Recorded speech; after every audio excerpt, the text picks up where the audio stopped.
Welcome back to the Highgate Unofficial Podcast. This episode, we're diving into the HOA's cash disbursement reports and trying to make sense of what's been spent on the Kent properties.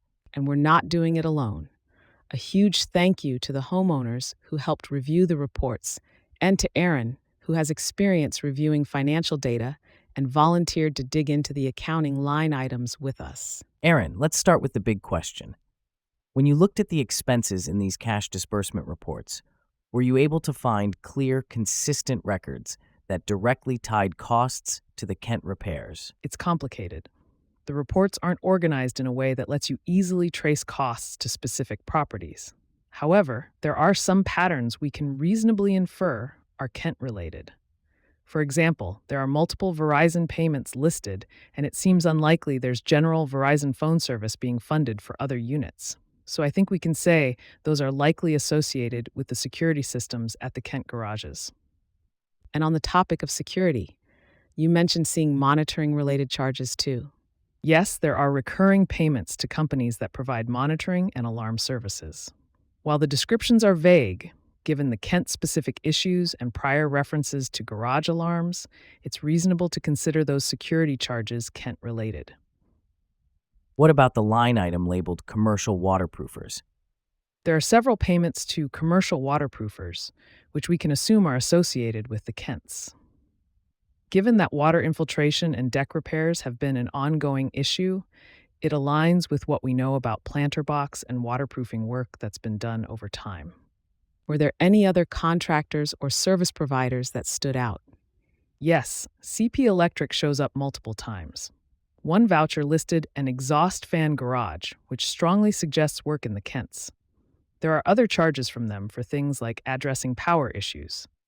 Given the known garage issues, that's likely Kent-related.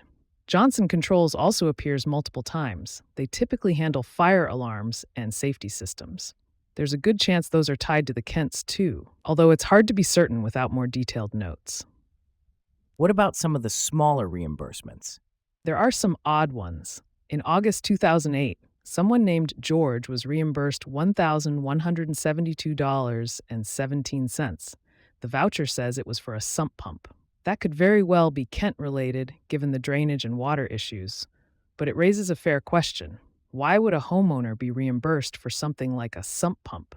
Then there are reimbursements for garden hoses, hose replacements, and cabinet hinges. The descriptions aren't consistent, and it's hard to tell what's standard maintenance versus Kent-specific.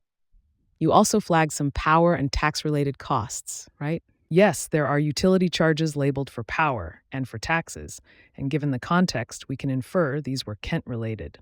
But again, it's all assumption based on context. The accounting data isn't explicit enough to be conclusive. Do the reports indicate whether repointing and deck sealing was done regularly as part of scheduled maintenance? Not clearly. There are some references to planter repairs and deck waterproofing and landscaping work in the planters, but nothing that shows it was part of a consistent or scheduled maintenance plan. And that's a concern, since those elements were specifically mentioned as areas that would require routine attention. So while we've been able to identify some likely Kent-related expenses, Verizon, waterproofing, power, security monitoring, electrical, landscaping and planters, and some individual reimbursements, there's no central summary that accounts for them all. And that's what makes this hard. Without consistent labeling or a breakdown by unit or project, homeowners are left guessing about what their dues have really funded. Exactly. There are strong hints, but no definitive tracking of Kent expenses over time.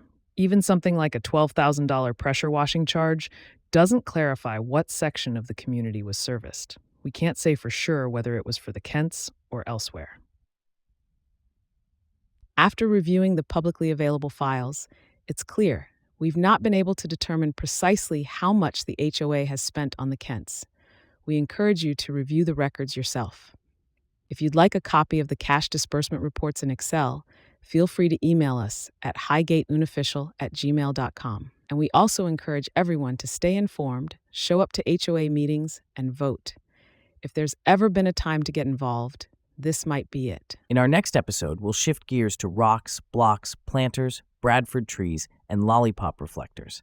Highgate's landscaping. Thanks again to Erin for joining us, and to all of you for listening.